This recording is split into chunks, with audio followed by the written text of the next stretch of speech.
Hello and welcome back to the SecurityMetrics podcast. I'm Jen Stone. I'm a principal security analyst here at SecurityMetrics, and I have with me again today Dave Ellis. Dave, will you please reintroduce you? I know we've had you on in the past, but some people might not have seen that one yet. Tell people who you are. Oh, sure. Thanks. I'm Dave Ellis. I've been with SecurityMetrics for 13 years. I'm the Vice President of Investigations. And prior to coming here, I was in law enforcement. Spent 20 years with the Oakland Police Department. I graduated from the FBI National Academy. I was one of the SWAT team commanders, and a lot of stuff that's, to my kids, a whole lot more interesting than when I talk about doing computer forensics. And yet, seems like it's a really good kind of career path to go from the one thing to the other.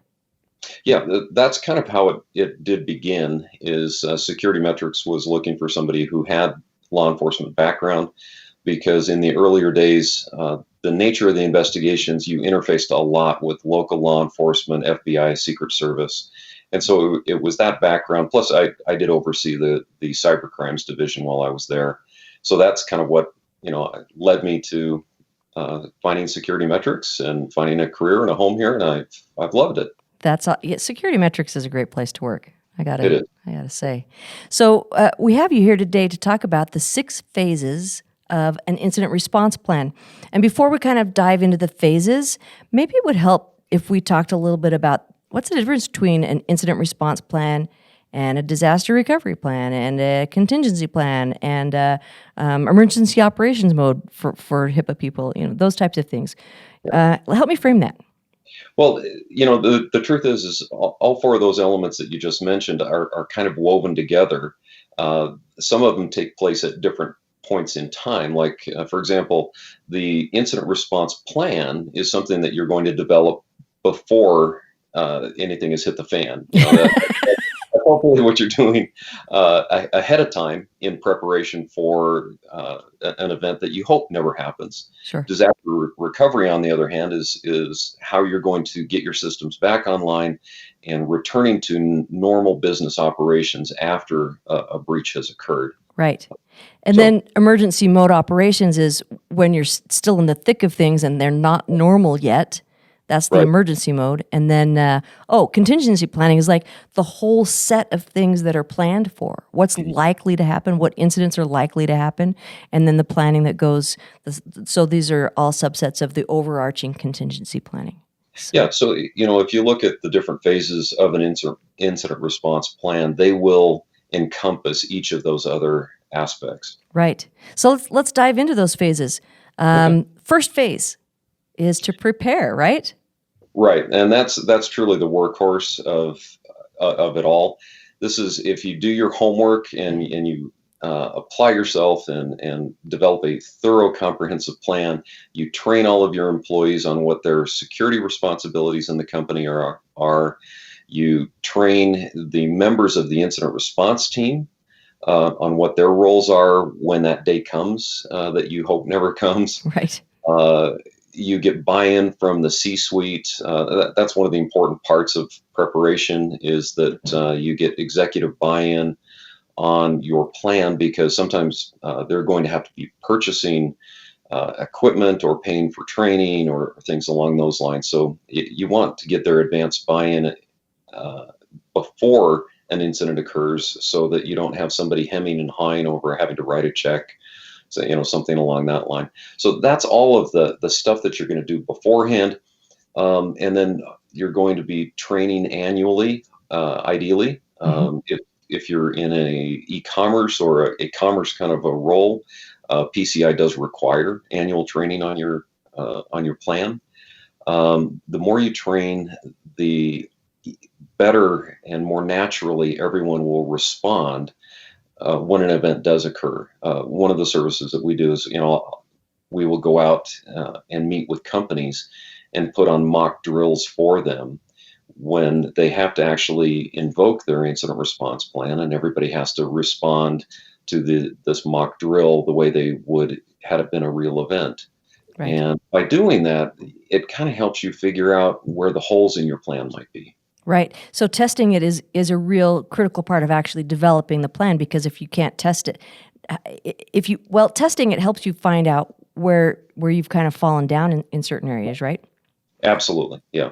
One of the interesting things that I encounter occasionally is I work with a lot of universities, and so sometimes an incident response plan development and test, it makes sense to a group of IT guys or who, people who are already in the frame of mind, well, a SOC or things that they're already used to it. And I'll go out to some of these smaller merchants that make up a university, and they'll say, well, we don't know how to test this. There is no test for this. Right. And I'll say, well, I want you to tell me what is the one thing that could prevent you from, usually it's in relation to PCI, tell me what's the one thing that could prevent you from taking credit card payments. And they'll say, oh, well, what if somebody comes and steals the machine? Like that would be an incident, right? So what would you do? And so helping them understand in their environment, what does an incident response look like? What are the likely things to happen? So yeah. I don't know if you've run into that with people where they've had a struggle even coming up with what are the incidents that are possible for them. Right, and sometimes they confuse an incident and an event. And an incident is, let's say, your systems pick up that you've been under attack, like a DDoS attack or something like that, but your system's held up to it. So that was an incident, but it didn't turn into an event. Right. The event is where, like the lady said, somebody comes in and steals their POS machine. It's quantitative, it shut them down, or a hacker has breached their system and obtained, classified or HIPAA data, credit cards or whatever it might be. So yeah, and that actually leads right into the second phase, which is identification. Right. So something has happened, whether it's an incident or an event. You have to be able to answer the following questions. When did it happen? When did it start? Now, a lot of times people will confuse when we found it with when it started. Right. Yeah, and how was it discovered? In a lot of cases, it is brought to your attention by an outside party. If you're in the credit card processing side, one of the credit card brands might notify your bank that they think that there's been a breach. We've seen cases where the FBI have found credit cards on the for sale on the dark web, and they trace it back and they determine that they came from your location. Or HIPAA information, same exact scenario. They find it for sale on the dark web and they trace it back to to your facility. But that's probably the worst way to find out. Well, okay. I'm glad you said that. Second worst. Oh, okay. But starting with the best way to find out that you've been breached is when you discover it internally. Yeah. You have file integrity monitoring or an IDS or an IPS that alerts someone, and that person is actually paying attention to the alerts. I say that one because I'll throw in a quick horror story. We had a case. It was a large credit card breach, 900 stores in a large chain. All of them affected by it. They had a wonderful IDS system in place, intrusion detection system in place, and it was doing its job. It was throwing alerts that, hey guys, there's a problem going on, and nobody was watching. Mm-hmm. Yeah. And almost a year went by where credit cards were being harvested the whole time. Had somebody been watching, they would have killed that breach on day one. Right. So, and that's I'm glad you brought that up, because a lot of the people that I talk to, not a lot, but sometimes I'll especially with a new customer, I'll talk to them and say, all right, how are you monitoring network activity? How are you monitoring your antivirus? Tell me what kind of logging do you have? What kind of alerting do you have? And they'll say, well, we don't really have that. We're small. We don't feel the need for it. And I think that you need to assume that you're being breached if you don't have instrumentation in place to show that you're not. If you can't demonstrate that the integrity of your data in your systems, then you need to assume that you don't have integrity around it. And a follow-up to that, when you ask, what monitoring capabilities are taking place regularly, excuse me, the follow-up to that is, whose job is it to review those logs? Who's has the role or the responsibility to receive and respond to those alerts? Because, as I had mentioned, you can have systems that are doing their job and doing a good job at it, but if nobody's watching, Yeah. that can be a real frustration for your business. Yeah. And tuning those logs, dedicating someone or a team, depending on the size of your organization, to do that. It's hard to explain to senior management sometimes why that's important to them. Right. Yeah. And I think there's been enough stuff going out in the media in the last couple of years where you can bring the potential of a horrific and experience to the attention of the C-suite at your company. Yeah. Let me circle back though, where we started was how your breach might have been discovered. So I mentioned that the best way to find it is that you do it internally. Yes. That somebody is watching. Then after that, typically it will be an external, like I mentioned, a bank or the FBI or something along that line. And the worst one, gratefully, it's a little more rare.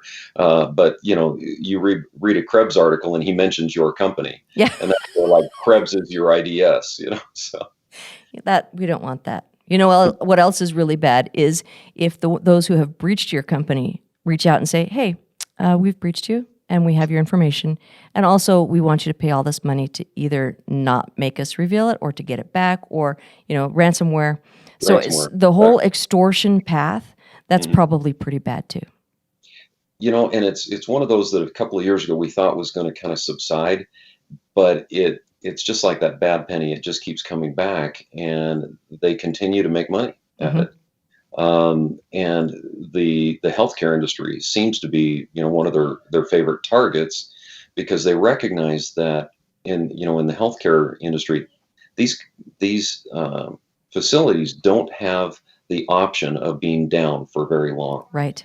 And so they're probably more likely to pay. And so that's what a ransomware attacker is looking for, is somebody who is going to pay upfront instead of taking the time to bring their systems back online, through other means, re-imaging and restoring systems, things like that. Unfortunately true. Okay, so we've prepared our plan. We've identified that there is an incident happening. What do we do?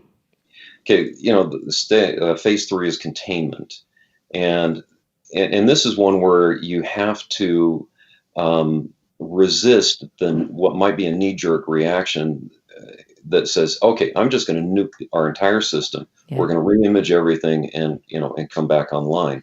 While that might contain you, it might not, because you're also going to be eliminating information that's essential for you, the kind of information that will tell you how they got in, whose credentials were compromised, if that's how they got in. It will, that nuclear option this early in the scenario would prevent you from learning from what just happened and being able to prevent it from happening again. Right.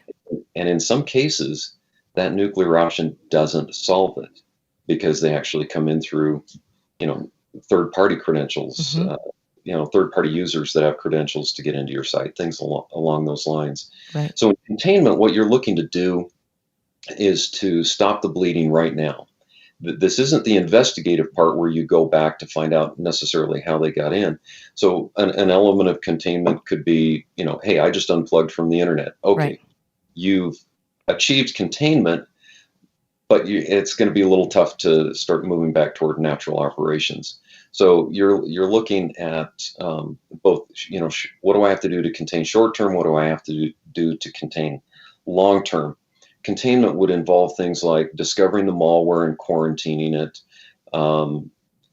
going through and looking at all the access credentials and hardening those, verifying that all the credentials are legitimate. A lot of times if an attacker gets in by compromising somebody's credentials, they will then go on to create their own set of credentials, separate from the one that they had used before, right. in case that person then changes theirs. So you're going to, do a thorough review of everyone's credentials. You're going to look to see if you've applied all the recent patches and updates, security releases, things like that. You're going to review your remote access to make sure that true multi-factor authentication is in place. We've seen a couple of cases where they said, yeah, we have multi-factor authentication because I have to put in both a username and a password. That's not multi-factor authentication. Yeah, kind of missing it there. But so that's what you're going to go through. The most important part of containment on there is finding the malware if you can, and getting that quarantined, and then going through and, like I said, looking at all the access controls. Once you believe that you've achieved containment, that's when then you circle back and you're looking at the deeper, or taking the deeper dive and looking to eradicate, all the remnants of the attack. Sure. So eradication is phase 4, right? Yeah. Okay. Yeah. And so in here, you're going to be looking at, have you found all the artifacts? And in keeping with that, a lot of times I see people where they will say, okay, we found the malware and we've removed it. And so they think we've eradicated it. Well, by finding the malware, you're actually finding one of the later stages that occurred in the breach. Because what happened long before they installed malware on the system. How did it get there? Yeah, exactly. How did they get there in the first place? So you've got to be able to trace back and close those doors. And sometimes this is also going to involve having to update your systems.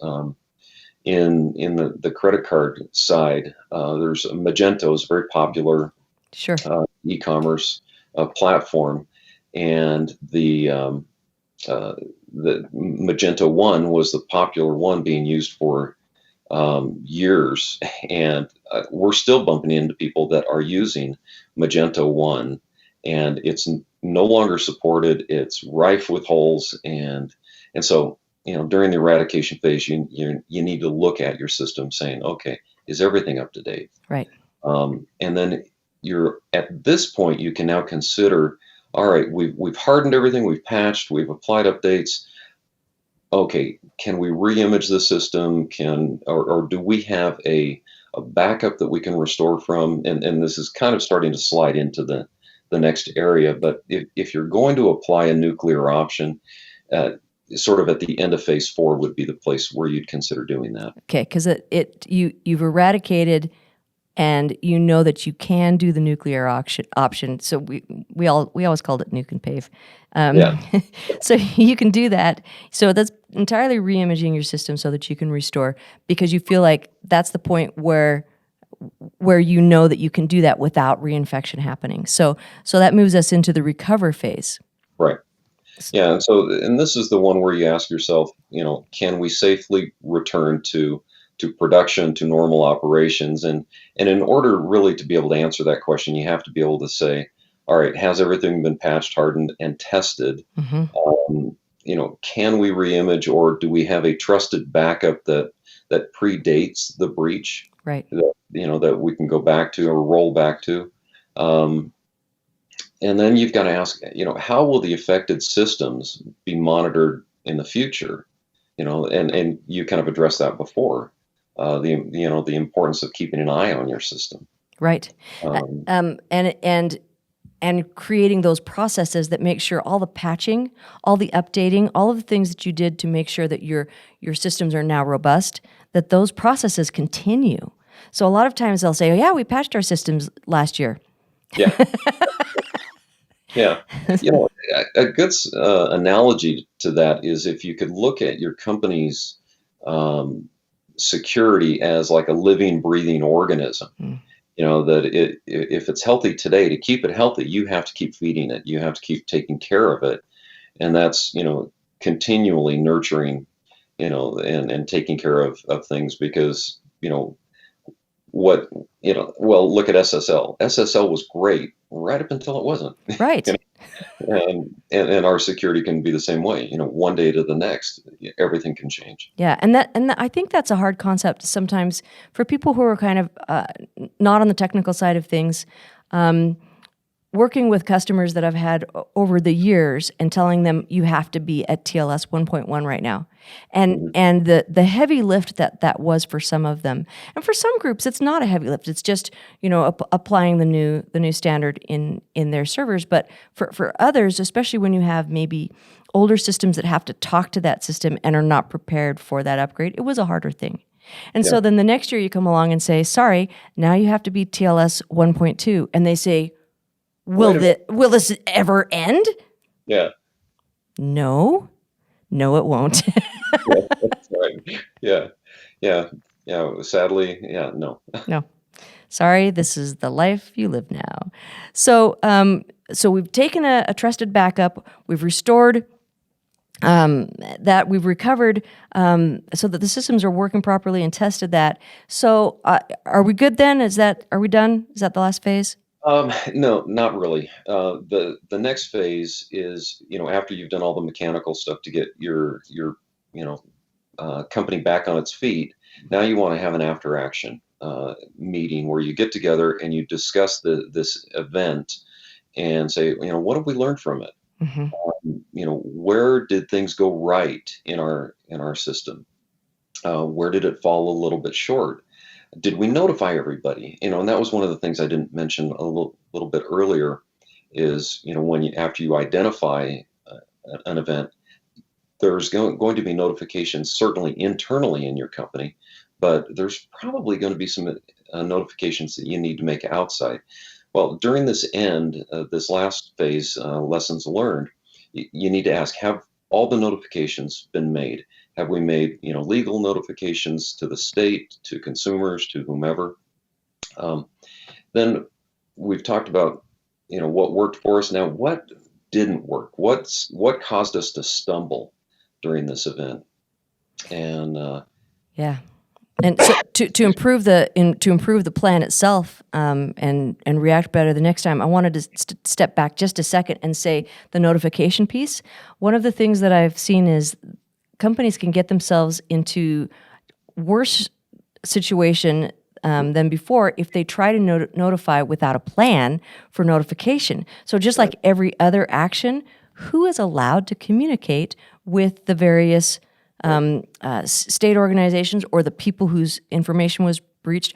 Not just allowed, but who is responsible for that? Because those are some decisions that have to be made on what's the timing, what's the messaging, and what rises to the level of notification. And understanding that is not always an easy question, because like you said earlier, is it an incident? Is it an event? Is it reportable? Is it not reportable? Right. So that has to be very clearly laid out, and I've seen that be a struggle for some people. Yeah, Jen, you made a perfect point there. Those notifications oftentimes are going to be dictated by law or sometimes by other outside entities, and a lot of times what will happen is the pool of notifications that you have to make, that you think you have to make at the beginning, that pool will look very differently at the end of the event. And so, and then a lot of these notifications have timeframes attached to them. You have 45 days or 60 days or 90 days or whatever. And so you really want to make those notifications when you have as much information as possible. You can give the people that you're notifying, instructions on this is what you can expect as we move forward. Makes them feel a whole lot better than, oh, hey, your data might have been compromised. Yeah. We don't know. Yeah. We'll let you know. Maybe we'll let you know. Great. So those are 6 phases of incident response. How often does a group need to check its plan? Like, how often should they be doing those tests and reviews? Minimally, they should be doing it annually. And in some, spheres, there are things that dictate that. In the payment card industry space, for example, PCI DSS 12.10.2 indicates that they need to test their incident response plan annually. And HIPAA, I shouldn't really think that they would be any different. Yeah, they say regularly, but HIPAA is a little harder to to come up with specifics because it's not prescriptive. But on the other hand, if you start with the risk assessment that HIPAA says, start with that risk assessment, then that kind of dictates. Some groups are going to need to perform this plan, review it more frequently, maybe quarterly, and some groups maybe every other year would be okay. Yeah. And and another thing to take into account is if you have gone through and made some major system changes, you want to then review your incident response plan to say, did any of these changes that we made in our network environment, will they have an impact on our incident response plan? Do we need to alter the plan now a little bit to put somebody else in charge of or responsible for doing X, Y, Z, right, related to this new bank of servers or whatever. Sure. So before we wrap up, I was wondering, what's your thoughts on the best way to test a plan? Is it a simulation? Is it a tabletop exercise? How do you test it? Great question. There's a couple of different types of tests, and I think the first one that you should do is a tabletop. It's the easiest training to pull off. It's where people aren't going to actually pick up the phone and make a notification. They're not going to have to do a lot of the physical things that you would do in a more directed mock drill. And they're a little bit easier to pull off. The IT manager who's responsible for putting on the training can find a lot of, good sample tabletop exercises online. Or you can, hire a company to come in and do it as well. But it's easier to stage than it would be a full mock drill. Mm-hmm. Now, once you've done a tabletop or two, I would highly recommend you move into an actual mock drill. And the difference there is you actually have people logging into systems and going through the motions that they would otherwise do. It just adds just a little bit more realism, to it. You can't quite do these in real time because, the truth is these play out over, several days, if not weeks.